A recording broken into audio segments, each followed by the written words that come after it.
নবীজি রোজা অবস্থায় চার কাজের আদেশ বেশি বেশি করেছেন। ১ নাম্বার লা ইলাহা ইল্লাল্লাহর জিকির, ২ নাম্বার ইস্তিগফার পাঠ করা, ৩ নাম্বার আল্লাহর কাছে জান্নাত কামনা করা, জান্নাত কামনা করা, ৪র্থ নাম্বার রোজা অবস্থায় আল্লাহর কাছে জাহান্নাম থেকে ফানা চাওয়া। আল্লাহ পাক রব্বুল আলামিন ইস্তিগফারের বিনিময়ে ধারাবাহিকভাবে ৫টা পুরস্কারের ঘোষণা দিয়েছেন। কয়টা? ধারাবাহিকভাবে ৫টা পুরস্কারের ঘোষণা দিয়েছেন। ইস্তাগফিরু রাব্বাকুম ইন্নাহু কানা গাফফারা। আল্লাহ পাক রব্বুল আলামিন ইস্তিগফারের প্রথম পুরস্কারের ওয়াদা দিয়েছেন। বান্দা যদি ইস্তিগফার পাঠ করে আমি আল্লাহ তার জীবনের সমস্ত গুনাহ maaf করে দিব। এই ক্ষমতা আল্লাহর আছে না নাই? আরেকটু জোরে পড়েন, আছে না নাই? কাদের কুদরত দারি বল কামাল আনতা রব্বি আনতা হাসবি যুল জালাল তুহি কাদের জলিলুল্লাহ জাহাদাত বহর হালে তুহি মেরা নিগাহবান। আলহামদুলিল্লাহিল্লাযী হাব্বাবা ইলা কুলুবিনাল ঈমান ওয়া কাররাহা ইলাইনাল কুফরা ওয়াল ফুসুকা ওয়াল ইসয়ান। أحمده حمدا كثيرا طيبا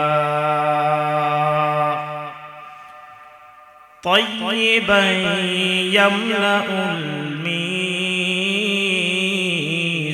الميزان. ونشهد أن لا إله إلا الله وحده لا شريك له. ونشهد أن سيدنا وسندنا وحبيبنا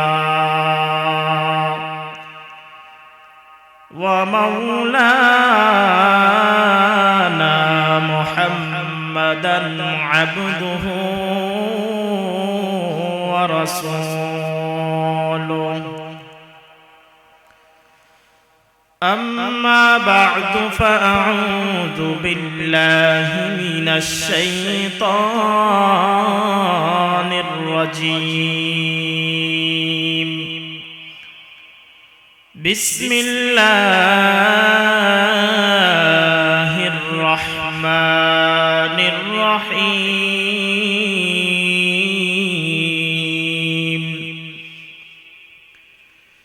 فقلت استغفروا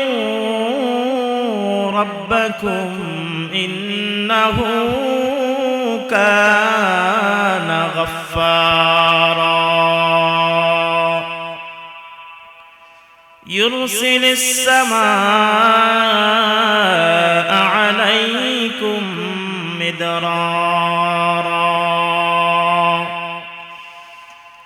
ويمددكم بأموال وبنين ويجعل لكم جنات ويجعل لكم أنهارا. وقال النبي صلى الله عليه وسلم من لزم الاستغفار جعل الله له من كل هم فرجا ومن كل ضيق مخرجا ورزقه من حيث لا يحتسب أو كما قال النبي عليه الصلاة والسلام बता हमको तेरे राह किस तरफ है तेरे राह पर चला हमको खुदाया बुजुर्गों की नहीं हमको ज़रूरत गुलाम अपना बना ले ऐ खुदाया उल्फत में बराबर के वफा हो के जफा हो उल्फत में बराबर के वफा हो के जफा हो हर चीज में लज्जत है अगर दिल में मजा हो हर चीज में लज्जत है अगर दिल में मजा हो আলহামদুলিল্লাহ ঐতিহ্যবাহী লালনগর কেন্দ্রীয় জামে মসজিদের উদ্যোগে আয়োজিত আজকের ইসলামী মহাসম্মেলনের চলমান অধিবেশনের সম্মানিত সভাপতি সাহেব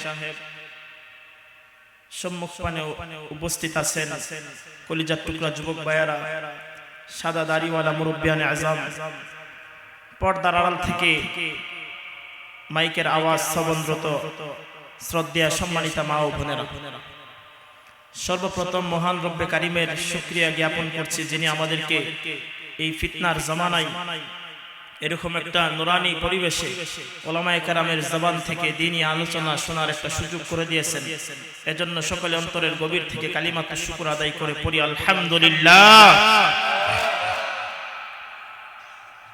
আজকের এই মাহফিলে বসতে পেরে আপনারা খুশি না বেজার এই মাহফিলের কি দাম এইখানে বসে ওয়ারাসাতুল আম্বিয়া উলামায়ে কেরামের চেহারার দিকে তাকানোর যে কি দাম এটা যদি এই এলাকার সকল মানুষ জানতো তাহলে এরকম আরো 4-5টা পেন্ডাল তৈরি করে মানুষকে জায়গা দেওয়া সম্ভব হইতো না এই এলাকায় কি আপনারা এখানে যারা বসে আছেন এই কয়েকজন মানুষই আপনারা নাকি আরো অসংখ্য মানুষ আছে এইখানে বসার কি দাম হক্কানি উলামায়ে কেরামগণের চেহারার দিকে তাকালেই জীবনের সমস্ত সগীরা গুনাহ আল্লাহ maaf করে দেন আরেকটু অন্তরের গভীর থেকে চিৎকার দিয়ে পড়ি সুবহানাল্লাহ একবার সুবহানাল্লাহর আওয়াজ যদি কোনো ইমানদারের জবান থেকে বাহির হয় আল্লাহ পাক রব্বুল আলামিন সাথে সাথে একজন ফেরেশতাকে অর্ডার দেন আমার বান্দার আমলনামায় 100 সওয়াব লিখিয়া দাও শুধু তাই নয় জান্নাতের মধ্যে এত বিশাল একটা ফলের ঘাস আল্লাহ পাক রব্বুল আলামিন তৈরি করে দেন যেই বিশাল ফলের গাছের ছায়ার মধ্যে যদি একটা শক্তিশালী দ্রুতগামী ঘোড়া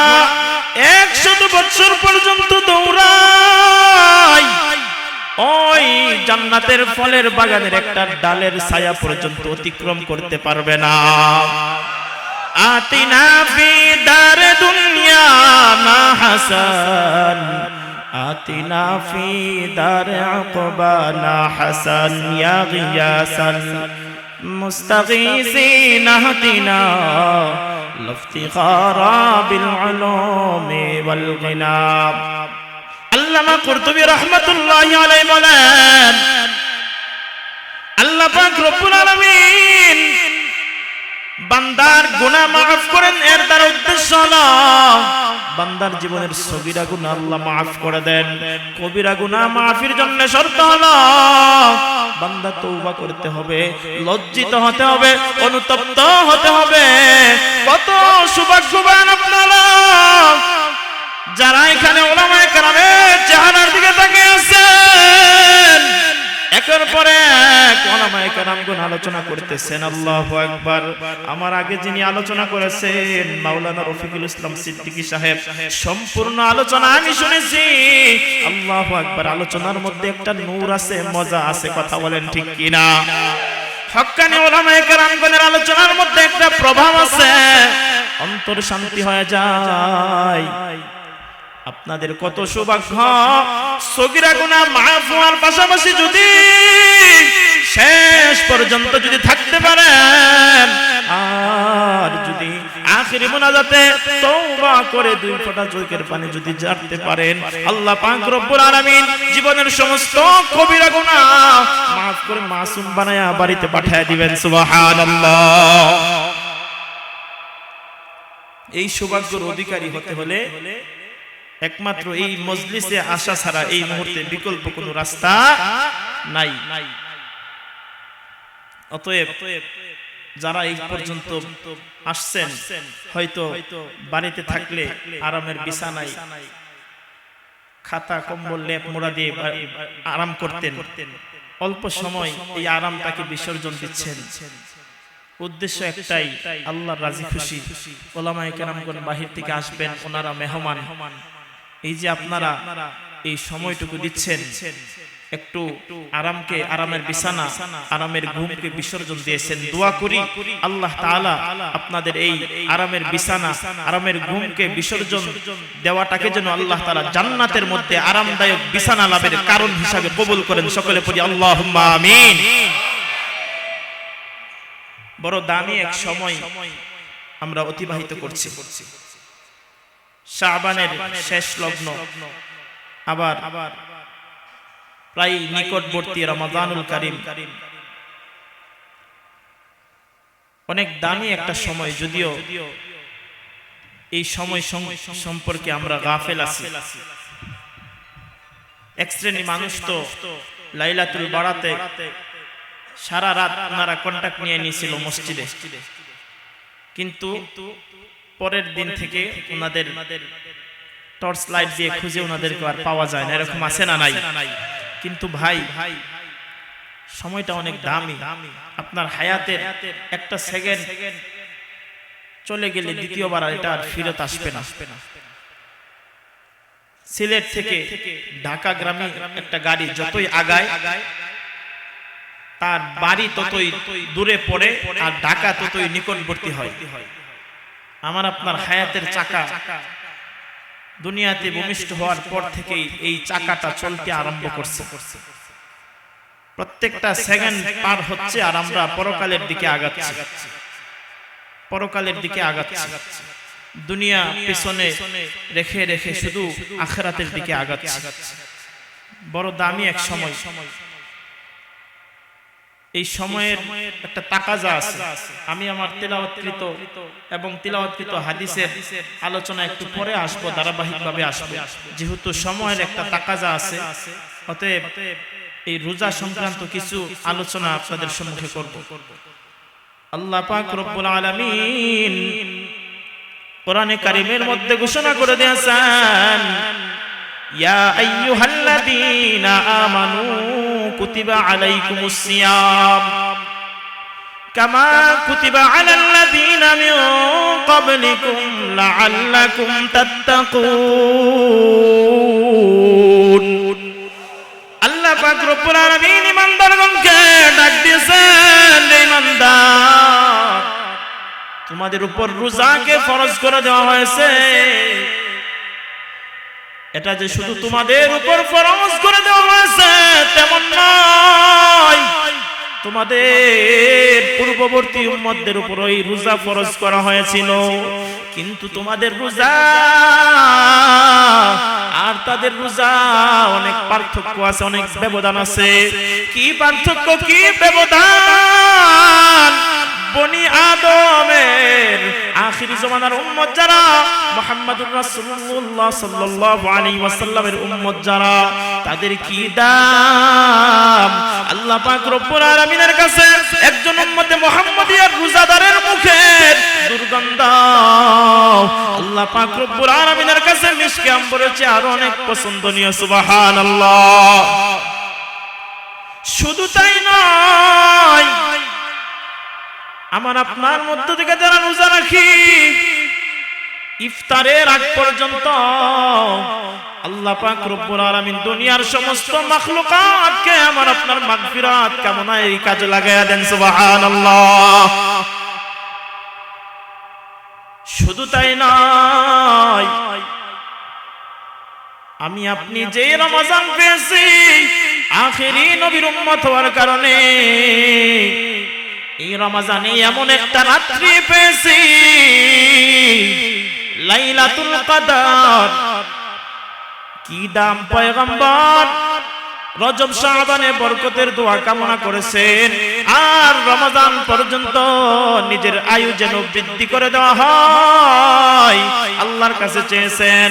কারণ রমজানে এমন একটা রাত্রি আছে খায়রুম মিন আলফি শাহর, হাজার মাসের থেকে উত্তম এমন একটা রাত্রি আখিরি জামানার উম্মতের রমজানের মধ্যে দেওয়া হয়েছে সুবহানাল্লাহ।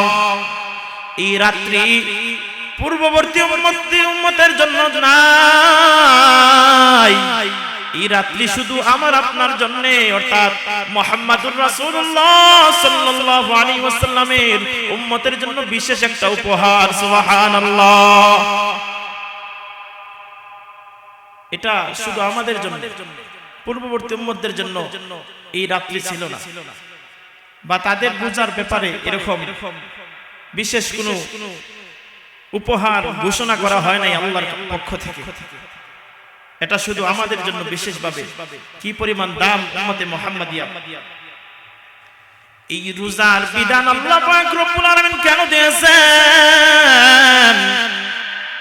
আয়াতের শেষ অংশে আল্লাহ পাক রব্বুল আলামিন কেন রোজার বিধান দিয়েছেন উল্লেখ করেছেন, লাআল্লাকুম তাত্তাকুন, যেন বান্দা তোমরা সকলে মুত্তাকি হয়ে যাইতে পারো সুবহানাল্লাহ। কারণ মুত্তাকি ছাড়া কেউ জান্নাতে যাইতে পারবে না। আর এই রোজা রাখলে, হক আদায় করে যদি কেউ রোজা রাখে, তাহলে সে সঠিকভাবে সে তাড়াতাড়ি মুত্তাকি হয়ে যাবে। হক আদায় করে রোজা রাখতে হবে। দেখা যায় আমাদের সমাজে কারো যদি হায়াত 40 বছর বয়স, তার বয়সে 40টা রমজান সে পেয়েছে, কিন্তু সে এখনো মুত্তাকি হতে পারে নাই। কারো বয়স যদি 50 বছর হয়ে থাকে, তার হায়াতে 50টা রমজান পেয়েছে, কিন্তু সে মুত্তাকি হতে পারে নাই। এই কথাটা বাস্তব না অবাস্তব? অথচ রমজানের পরে উচিত ছিল আমরা সকলে মুত্তাকি হয়ে যাওয়া, পরহেজগার হয়ে যাওয়া। হতে পারি না, আগের অবস্থা থেকে দিন দিন নিজের আমল আখলাক নৈতিক অবস্থা আরো অধঃপতনে যায়। কথা বলেন ঠিক কিনা? এর কারণ একটাই, আমরা হক আদায় করে রোজা রাখি না। হক আদায় করে রোজা রাখি না। এজন্য হক আদায় করে রোজা রাখার ক্ষেত্রে কয়েকটা বিষয় খুব লক্ষণীয়। রোজাদারের জবান যেন তার নিয়ন্ত্রণে থাকে, জবানের হেফাজত। দেখা যায় রোজা রাখার পরে কোনো পরিবর্তন নাই। রোজাদার অন্যান্য সময়ে যেভাবে তার মুখে মিথ্যা কথা, গালিগালাজ, মানুষকে নিয়ে বিদ্রুপ করা, রোজা রাখার পরে এই একই হালত, এটা তার অভ্যাসে পরিণত হয়ে গেছে। অথচ রোজাদার তার জবানের মধ্যে সে একটা লাগাম লাগানো উচিত ছিল। অনর্থক, অযথা, মিথ্যা, বানোয়াট, বিদ্রুপ, মানুষকে নিয়ে তুচ্ছ তাচ্ছিল্য করা থেকে বিরত থাকা উচিত ছিল। জবানের হেফাজত নাই, নজরের হেফাজত নাই। নজর দিয়ে বেগানা নারী দেখে, এটা অন্যান্য সময় ছিল, রোজা রাখার পরই একই হালত। জবানের হেফাজত নাই, নজরের হেফাজত নাই, শ্রবণ শক্তির হেফাজত নাই, কানের হেফাজত নাই। তা রোজাদার শুধু যে মানুষের সমালোচনা করা আর দুশ্চর্চা করা গুনাহ, এটা না, বরং সমালোচনা যদি কেউ করে, কেউ যদি গীবত করে, আপনি যদি শুনেন, সমান গুনাহ। কারণ গান বলা হারাম, শোনাও হারাম। কথা বলেন ঠিক না বেঠিক? কেউ যদি গীবত করে, অন্যের দুশ্চর্চা করে, আর এই মজলিসে আপনি বড় মজা নিয়ে শুনতেছেন, আপনিও সমান গুনাহগার। এজন্য রোজাদারের উচিত জবানের হেফাজত করা, নজরের হেফাজত করা, কানের হেফাজত করা, এবং যেই জিনিস দিয়ে সে সেহরি খাবে, ইফতার করবে, এগুলা যেন হালাল হয়। এই বিষয়গুলা যদি খেয়াল করে একজন রোজাদার রোজা রাখে, তাহলে ধরা যাবে সে হক আদায় করে রোজা রাখতেছে।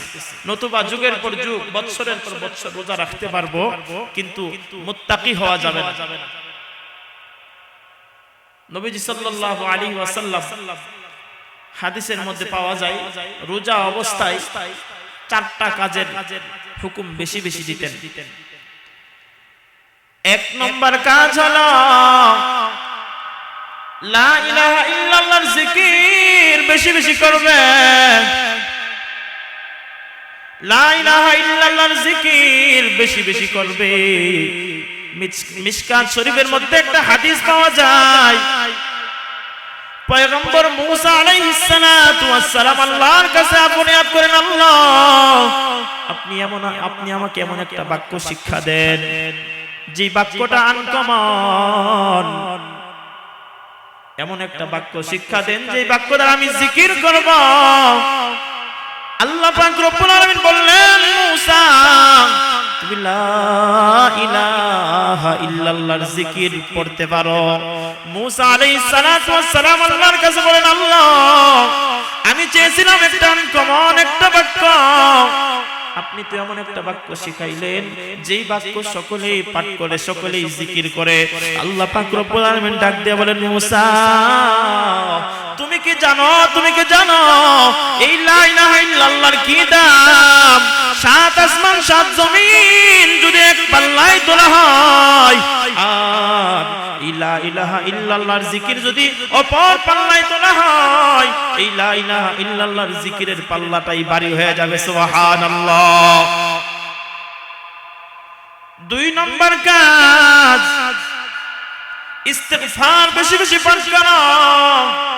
ইস্তিগফার আমার তেলাওয়াতকৃত আয়াত এবং হাদিসের মধ্যে ইস্তিগফার সংক্রান্ত আলোচনা হবে। নবীজি রোজা অবস্থায় 4 কাজের আদেশ বেশি বেশি করেছেন। 1 নম্বর লা ইলাহা ইল্লাল্লাহর জিকির, 2 নম্বর ইস্তিগফার পাঠ করা, 3 নম্বর আল্লাহর কাছে জান্নাত কামনা করা, 4র্থ নম্বর রোজা অবস্থায় আল্লাহর কাছে জাহান্নাম থেকে ফানা চাওয়া। এই 4টাকে একসাথে এইভাবে কিতাবের মধ্যে আনা হয়েছে, লা ইলাহা ইল্লাল্লাহ ওয়া নাস্তাগফিরুকা ওয়া নাসআলুকাল জান্নাহ ওয়া নাউযু বিকা মিনান নার। তো এই 4 কাজ রোজাদার করবে, এই 4 কাজ পালন করবে। 1 নম্বর লা ইলাহা ইল্লাল্লাহর জিকির সদা সর্বদা, আর ইস্তিগফার, জান্নাত কামনা করবে, জাহান্নাম থেকে ফানা চাইবে। ইস্তিগফার সংক্রান্ত আলোচনা মূলত করব আপনাদের সম্মুখে। আর এই পর্যন্ত রোজা নিয়ে কিছু আলোচনা সময়ের তাকাজাকে সামনে রেখে আলোচনা করলাম। তো মূল পয়েন্ট, রোজার যে বিষয়টা, আমরা যুগ যুগ ধরে রোজা রাখি কিন্তু মুত্তাকি হতে পারি না, কারণ আমরা হক আদায় করে রোজা রাখি না। রোজা রাখার পরে নজরের কোনো হেফাজত নাই, কানের হেফাজত নাই, জবানের হেফাজত নাই, কি খাচ্ছি না খাচ্ছি, হালাল হারাম শক সন্দেহ বাঁচি না। এই কারণে আমরা রোজা রাখার পরে মুত্তাকি হতে পারি না। আর এইভাবে জনম যদি রোজা রাখা কাটাইও মুত্তাকি হইতে পারবো না, আর এই রোজা আমাদেরকে জান্নাতে নিতে পারবে না। আল্লাহ তাআলা আমাদেরকে হক আদায় করে রোজা রাখার তৌফিক দান করুন, সকলে পড়ি আমিন। আল্লাহ পাক রব্বুল আলামিন ইস্তিগফারের বিনিময়ে ধারাবাহিকভাবে 5টা পুরস্কারের ঘোষণা দিয়েছেন। কয়টা? ধারাবাহিকভাবে 5টা পুরস্কারের ঘোষণা দিয়েছেন। ইস্তাগফিরু রাব্বাকুম ইন্নাহু কানা গাফফারা। আল্লাহ পাক রব্বুল আলামিন ইস্তিগফারের প্রথম পুরস্কারের ওয়াদা দিয়েছেন। বান্দা যদি ইস্তিগফার পাঠ করে, আমি আল্লাহ তার জীবন জীবনের সমস্ত গুনাহ maaf করে দিব। এই ক্ষমতা আল্লাহর আছে না নাই? আরেকটু জোরে পড়েন আছে না নাই? কাদের কুদরত দারি বল কামাল আনতা রব্বি আনতা হাসবি যুল জালাল তুহি কাদের জলিলুল্লাহ জাহাদার বহর হালে তুহি মেরা নিগাহবান। আল্লাহ পাক রব্বুল আলামিনের কাছে যদি বান্দা অনুতপ্ত হয়ে লজ্জিত হয়ে নিজের কৃতকর্মের প্রতি যদি লজ্জিত হয়ে তওবার মাধ্যমে ইস্তেগফার করতে পারে, আল্লাহ পাক রব্বুল আলামিন শুধু বান্দার গুনাহে যে maaf করবেন তেমন নয়, বরং এই বান্দার জীবনের যত গুনাহ আছে আল্লাহ পাক রব্বুল আলামিন সমস্ত গুনাহকে নেক আমল দ্বারা বদলায়া দিবেন। সুবহানাল্লাহ। ফাউলাইকা ইউবাদদিলুল্লাহু সাইয়্যাতিহিম হাসানাত। আল্লাহ পাক রব্বুল আলামিন বান্দা তওবা করার ফলে তার জীবনে যত গুনাহ আছে সমস্ত গুনাহকে আল্লাহ পাক রব্বুল আলামিন সওয়াব দ্বারা পরিবর্তন করে দিবেন। সুবহানাল্লাহ। ইস্তিগফার অনেক দামি এক শব্দ। আস্তাগফিরুল্লাহ সহজে পাঠ করতে পারেন। আস্তাগফিরুল্লাহ, আল্লাহ আমি আপনার কাছে ক্ষমা চাই। এই শব্দটা যদিও ছোট কিন্তু আল্লাহর কাছে এর অনেক দাম। হয়তো বাহ্যিক ভাবে মনে হইতে পারে হুজুর এটা তো ছোট একটা শব্দ, এর কি পরিমাণ দাম হবে? ছোট জিনিস এর দাম কেমন হবে? অনেক সময় ছোট মরিচ কিন্তু জাল অনেক বেশি আছে না নাই? এজন্যই তো আল্লাহ পাক রব্বুল আলামিন মিজানের ব্যবস্থা করেছেন। হাসরের ময়দানে মিজানের ব্যবস্থা করেছেন। ওজন চলবে, ওজন। ওইখানে বাহ্যিক দৃষ্টিতে বড় আর ছোট পরিমাপ নয়, বরং ওজন দেওয়া হবে। এক বস্তা তুলা আর এক বস্তা পাথর যদি আপনার সম্মুখে রাখা হয়, দৈর্ঘ্য প্রস্থের দিক থেকে যদিও এক সমান, কিন্তু ওজনের মধ্যে ভিন্নতা আছে না নাই? আরেকটু জোরে পড়েন আছে না নাই? ইস্তেগফার যদিও ছোট কিন্তু এর দাম আল্লাহর কাছে অনেক বেশি। ই কালামে জিন্দা কুরআনে হাকিম হিকমতে উলা ইয়াজালাস্ত কদিম জামিউল ইলম ফিল কুরআনে হাকিম তাকাসরাত আনহু ওয়াফহামুর রিজালি। সূরা ইখলাস ছোট্ট একটা সূরা কিন্তু কি পরিমাণ দাম! আল্লাহর কাছে অনেক দাম সূরা ইখলাস। পয়গম্বর আরবি সাল্লাল্লাহু আলাইহি ওয়াসাল্লাম বলেন, আমার কোন এক উম্মত যদি সূরা ইখলাস একবার পাঠ করতে পারে, আল্লাহ পাক রব্বুল আলামিন তার আমলনামায় 10 পারা কোরআন তেলাওয়াতের সওয়াব দিয়া দেন। যদি কোন আমার উম্মত 2 বার সূরা ইখলাস পাঠ করতে পারে, আল্লাহ পাক রব্বুল আলামিন তার আমলনামায় 20 পারা কোরআন তেলাওয়াতের সওয়াব দিয়া দেন। 3 বার যদি পাঠ করতে পারে, আল্লাহ পাক রব্বুল আলামিন 30 পারা কোথায় খতম কোরআন তেলাওয়াতের সওয়াব দিয়া দেন। সূরা ইখলাস ছোট্ট একটা সূরা কিন্তু আল্লাহর কাছে অনেক দাম। পয়গম্বর আরবি সাল্লাল্লাহু আলাইহি ওয়াসাল্লামের এক সাহাবী কোন এক জামাতে, কোন এক কাফেলার জামাতের আমির হয়েছেন। ওই আমির থাকা অবস্থায়, সফরের হালতে থাকা অবস্থায় যত রাকাত নামাজের ইমামতি করেছেন, আল্লাহর পয়গম্বরের এই সাহাবী প্রত্যেক রাকাত নামাজে সূরা ইখলাস সকলের আগে পড়েন। অন্যান্য সাহাবায়ে কেরাম বিরক্ত হয়ে গেছেন, পয়গম্বরের সাহাবী কি আর কোন সূরা খুঁজে পায় নাই, শুধু সূরা ইখলাস কেন পাঠ করে? পয়গম্বরের কাছে কাফেলা ফিরে আসার পর নালিশ করল, পয়গম্বর আপনার এই সাহাবী যে নাকি আপনি আমাদের আমির বানিয়ে দিয়েছেন, যত রাকাত নামাজের ইমামতি করেছেন সকল রাকাত নামাজের মধ্যে সূরা ইখলাস দ্বারা উনি পাঠ শুরু করেন।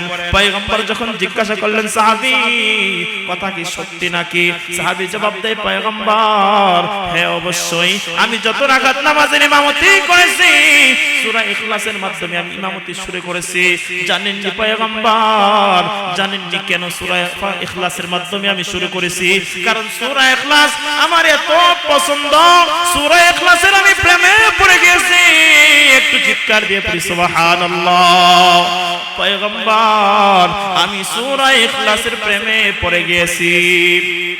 সাথে সাথে আল্লাহ পাক রব্বুল আলামিন জিবরাইলকে পাঠিয়ে দিয়েছেন, জিবরাইল যাও আমার বন্ধুকে জানায়া দাও, আমার হাবিবকে জানায়া দাও তার যে সাহাবী সূরা ইখলাসের প্রেমে পড়ে গেছে আমি স্বয়ং আল্লাহ ওই সাহাবীর প্রেমে পড়ে গিয়েছি। একটু জোরে পড়েন না সুবহানাল্লাহ। ইস্তিগফার ছোট্ট একটা শব্দ, কিন্তু আল্লাহ পাক রব্বুল আলামিনের কাছে অনেক ওজন। মুসলমান আল্লাহর গোলাম, সামনে রমজানুল মুবারক আসতেছে। রোজা অবস্থায় মানুষের দুশ্চর্চনা করে, মানুষের গীবত না করে, সমালোচনা না করে এই জবান দ্বারা যদি ইস্তিগফার পাঠ করতে পারো আল্লাহর কাছে ওলি হয়ে যাওয়ার একটা সুবর্ণ সুযোগ। জুড়ে বলি সুবহানাল্লাহ। ইস্তিগফারের উপর একটু আমল করে দেখেন না, এর কি পাওয়া। মাওলার সাথে আপনার আত্মার কেমন একটা সম্পর্ক হয়, বুঝবেন যে আপনার একজন ওলি, আপনার একজন অভিভাবক আছেন, বুঝতে পারবেন। আমল লাগায় দেখেন, কঠিন কিছু না। আস্তাগফিরুল্লাহ আস্তাগফিরুল্লাহ। আর নিজের সমস্ত কৃতকর্মের প্রতি লজ্জিত হয়ে আস্তাগফিরুল্লাহ পাঠ করুন। আল্লাহ পাক রব্বুল আলামিন জীবনের সমস্ত গুনাহ maaf করে দিবেন। মনে মনে আসতে পারে আমার মত নাফরমান কি আল্লাহ কি ক্ষমা করবেন? আমি আমার জীবন কাটিয়ে দিয়েছি আল্লাহর নাফরমানি করতে করতে, আল্লাহ কি আমাকে ক্ষমা করবেন? এই হীনমন্যতা আসতে পারে। এজন্য আল্লাহ পাক রব্বুল আলামিন ঘোষণা করে দিয়েছেন, কুল ইয়া ইবাদিয়াল্লাযীনা আসরাফু আলা আনফুসিহিম লা তাকনাতু মির রাহমাতিল্লাহ ইন্নাল্লাহা ইয়াগফিরুয যুনুবা জামিআ ইন্নাহু হুয়াল গফুরুর রহিম। আল্লাহ পাক রব্বুল আলামিন ঘোষণা করে দিয়েছেন, আমার বান্দারা, ও নবী আপনি জানিয়ে দেন যারা গুনাহ করতে করতে নিজেদের উপর জুলুম করে ফেলেছো, জাহান্নামের উপযুক্ত হয়ে গেছো, নৈরাশ হয় না। আমি আল্লাহর দয়া মায়া থেকে নৈরাশ হয় না। আমি আল্লাহর কাছে যদি বান্দা তুই ক্ষমা চাও, আমি আল্লাহ তোর জীবনের সমস্ত গুনাহ maaf করে দিব। সুবহানাল্লাহ। ইতিহাসের মধ্যে এমন অনেক ঘটনা পাওয়া যায়, সারা জনমভর গুনাহ করে কাটিয়েছে আল্লাহর বান্দা, সারা জনমভর গুনাহ করে কাটিয়েছে। আল্লাহ পাক রব্বুল আলামিন ধন দৌলত, বাদশাহী, জীবন যৌবন, অর্থ সম্পদ সব কিছু দিয়েছেন, কিন্তু অন্তরের মধ্যে আল্লাহর ভয় নাই, তাকওয়া নাই, যার কারণে গোটা জীবনভর আল্লাহর নাফরমানি করে কাটিয়েছে। কিন্তু হায়াতের শেষ প্রাণে আল্লাহর ভয় ঢুকে গিয়েছে। আর আল্লাহর ভয় ঢোকার পর আল্লাহ কি শুধু একটাবার মন খুলে আল্লাহ, একটাবার সকলে আল্লাহকে ডাক দেন না আল্লাহ? আর একটু চিৎকার দিয়ে ডাক দেন না আল্লাহ? আল্লাহ কি এমন মায়া লাগায় ডাক দিয়েছে? আল্লাহর এত পছন্দের হয়েছে, এত পছন্দের হয়েছে, আল্লাহ নিজের বন্ধুকে দুনিয়ায় থাকার উপযুক্ত মনে করেন নাই, বরং নিজের বন্ধুকে অল্প সময়ের ভিতর মৃত্যুর মাধ্যমে নিজের কাছে টেনে নিলেন। সুবহানাল্লাহ।